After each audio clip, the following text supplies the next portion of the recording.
Hello and welcome to Tony Jack Station. So as you can see, destruction has begun.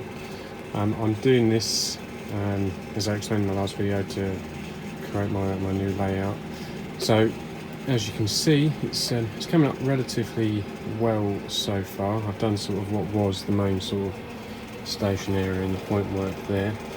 We're putting it all away nice and neatly, and I'm saving the cork underlays for the points because they were tricky to cut, well not tricky to cut out at all, to be honest, it's a lie, but just saved me having to cut them out again. And the way I laid this track originally was just put the cork down and pinned the track through the sleeper, through the cork and in to the board, and then the paint around the edges sort of sealed the cork down. So I've actually managed to save everything so far. I've only split one tiny little piece of cork, but just by getting a scraper underneath and just bringing it up, it comes up completely cleanly. The track's coming up completely cleanly just because it's been pinned down. So it's just, yeah, I'm glad I laid the track that way when I originally did it, because it's making it so much easier to bring up. And obviously where it was all then separated into blocks, it's coming up a lot easier. Desoldering, it's going pretty well. My soldering was pretty poor in the beginning, but you can sort of see there's a little bit of a burnt sleeper. This is the worst one that's come out. Just burnt that sleeper there. On the other side, it's just a little bit of solder that you can never really get these iPhones to zoom in properly. But other than that, the point work is actually coming up in very good condition.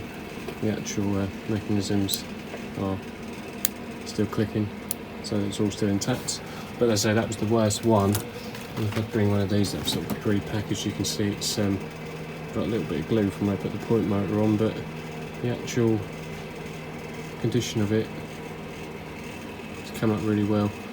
And that's all down to having a nice, clean soldering iron. I bought a new one because my other one, the tip had gone and I couldn't find replacement tips. So it's sitting over there. It's still usable. I'm throwing it, but I couldn't find tips in time, so this is the one. And on Amazon, I found one of these little things, which is just basically a tip cleaner instead of having the wet sponge, which brings the temperature down. This here, it's doing quite well, to be honest. Quite like it. There's only a couple of quid as well, and a solder pump. I think this is just absolutely essential. When you basically, the way I'm doing this is, say, finding a solder joint, putting the heat on and just sucking the solder off, and then anything that's left is just being taken out with the soldering iron and a pair of tweezers to pull the wire away. But 9 times out of 10, sucking the solder off with this, which is literally just a vacuum pump, push the plunger down, put the heat on. When it's liquefied, click the button, and it's just kicked out that bulk solder that was in there, but it sucks up the solder, and as you can see, that's what was in there from the last one. So that, again, very essential piece of kit if you're doing this. I recommend one of those. But yeah, so what I'm going to do now is just crack on getting the rest of the truck and the point work up.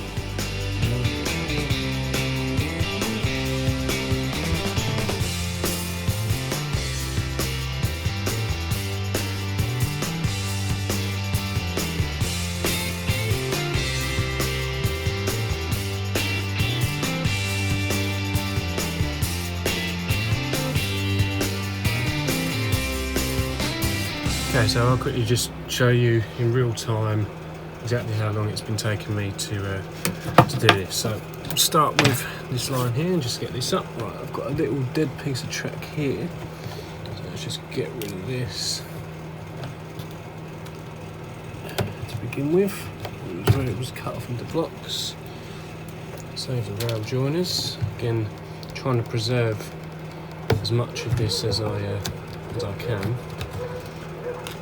Because even if I don't stick to code 100, it means I can sell it on if it's all still in good condition. But then if I do decide to stick to code 100, then obviously I want to be able to reuse as much as I can. So, right, let's go. Start getting these pins out first of all. Yeah, as you can see, these are you know, not difficult, it's a lot quicker. Well, maybe not quicker, that's probably not true, but it's certainly a lot less risky in terms of track damage pulling these pins up than gluing it. That being said, I am considering gluing the new layout, but that's something I'll talk about in a future video. Now, this particular bit obviously wasn't put on the track section, it was just joined by rail sleepers, so again, comes up.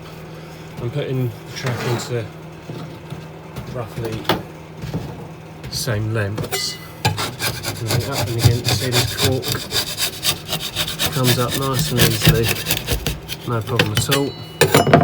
And then that's perfectly usable again in the new layout. The next thing I'm going to do, bring the soldering iron over. I'm going to take out these joints here. Now I'll show you what I mean about the solder pump. Now this solder is pretty old, so sometimes I find it does need a bit of while on the heat. Put the plungers down, get the heat in there, get this solder liquefied, put the plunger in, and it just sucks that out. Put a little bit more in here. I'm trying to make sure I don't melt the chairs or the sleepers as well.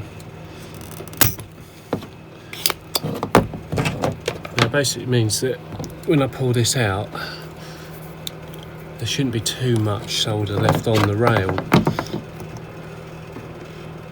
So just try and get this last little bit out. There it goes. Now I have got a little bit more solder to get up here, just a little bubble, but it's right on the chair, so I want to try and do this as quick as I can.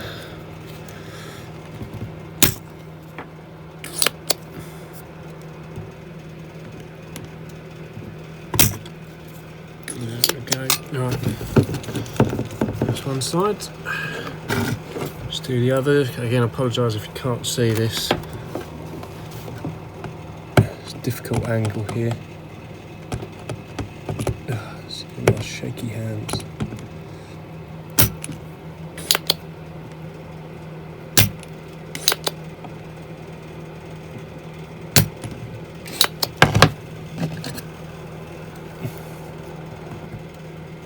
And then it's just a case of getting the tweezers in on that and melt the solder, what's left of it, and away it comes. On that side there's not that much solder on the rail, so I can leave that. Put the soldering iron away, get that out of the way so I don't burn myself. And I'm just taking the tips off of these wires because they're not in the best of conditions. Only just a little bit, so if there's any usable length of that wire, you can use it again. Just push them through out of the way. I'm just taking out the last few pins.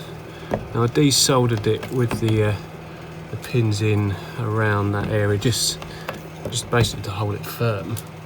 Because obviously as I start undoing these, it's going to want to move. So again, just getting these last few pins out.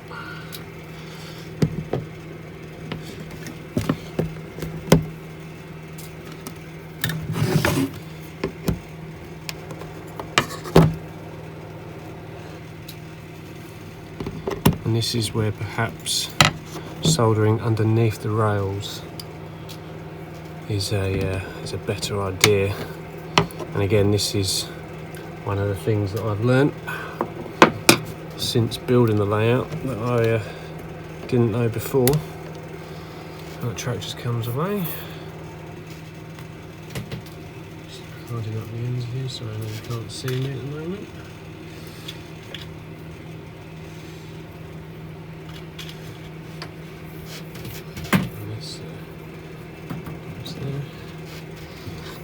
Last bit now, scraping this cork off.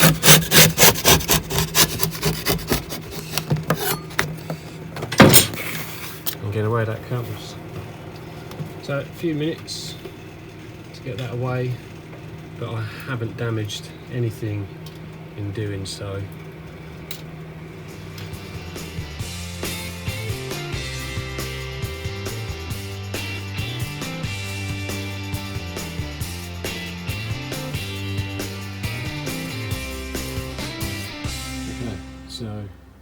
I've managed to do pretty much all of the north side, all around the left side into what was the entrance to the docks, and a bit of that sort of very small incline. So I've got about halfway through. That's going to be it for today. I'm going to call it a day here, and next time I'm up here we're tackling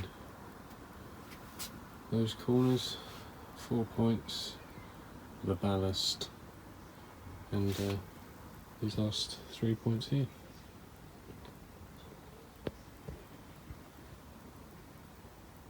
Okay, so a couple of days work, albeit not full days, just as and when I've got time.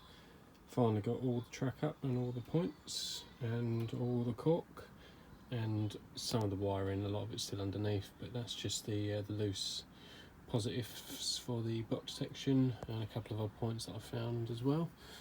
But it is all up. Excuse the screaming children in the background. The white squiggly line is the glue for the foam. That's pretty much flush. It's just a little bit of sanding I've got to do on that just to bring it back down to board level. But again, as I mentioned in one of my previous videos, it's good glue because it doesn't fracture the wood underneath. It's the foam separates. So as you're pulling it up, it just breaks along the glue line and doesn't actually fracture the wood, which I explained in one of my previous videos. But yeah, that's all up. All the track is up. And as you can see, a lot of wood in the background ready for the upcoming changes, and a lot of stuff in the background. But yes, everything is finally up. It took a little bit longer than I thought it would, to be honest. The ballasted sections, I'll just walk over there. Oh, squeaky floorboards. They're actually dead smooth. Again, just a little bit of sanding. I think this is the bit. The glue was a lot stronger than I thought it would. I did lose one point here, but I remember it was broken anyway. The blade's spring mechanism was gone, and I think that's what caused it to fracture. It wasn't complete, and as it came up, it went. And this one came up a lot easier, so I think just it was a dodgy point anyway. But that was the only thing I lost. The straight section here, again with the different ballast, is completely flush. You can see where I've been scraping it up, just a bit of sanding, and that'll go back down to flush level. You can see here with this here, it's only a little bit there, but again sanding, and that'll be back down. So the baseboards are all still very, very usable. There's nothing lost with the material at all. So again, it does just go to show, if you buy good material, it will be worth it in the long run. There's a chance with buying cheaper material. If I'd have used a cheaper ply for the top, the baseboard that bringing all this up could have fractured it and splintered it, and it would have been an absolute nightmare. Although I am going open tabletop, this area is staying, open tabletop, open frame, this area is staying as a tabletop, so it's really important that this wood remains immaculate, which it has. So now that everything's up, I've got a few bits just to sell to fund the new bits and bobs I need. But I was very impressed at how well that track's come up. I mean, it looks, I can't believe that is my entire layout there, just in that track. It looks like there should be a lot more for what was there, but it really isn't. All the big pile in the back is full yard lengths, 3 foot lengths, and then just breaking down to different sizes, and the set track curves that I had, just to get around those corners. Yeah, all the points 100% reusable, of very, very good condition. Helped that I didn't ballast them, but even the one point I did have ballast that I saved, it's come up very, very clean. In fact, this is it here on the top. You can see a little bit of ballast in there, but it's a bit of a soak, and I reckon that'll be alright, but it came up very, very clean. You can see no damage to it at all, just ballast. So I was very, very happy with that. So yeah, that's video 1, getting everything up. It's probably, hopefully, not going to be very short, although I do know I tend to waffle. But the next thing I'll be doing is dropping and raising baseboards and then taking the tops off to get the open frame, and I'll sort of talk through what I've learnt mainly from Tim about that. But yeah, so thanks very much for watching. It's all happening here. Wish me luck for the next upcoming steps.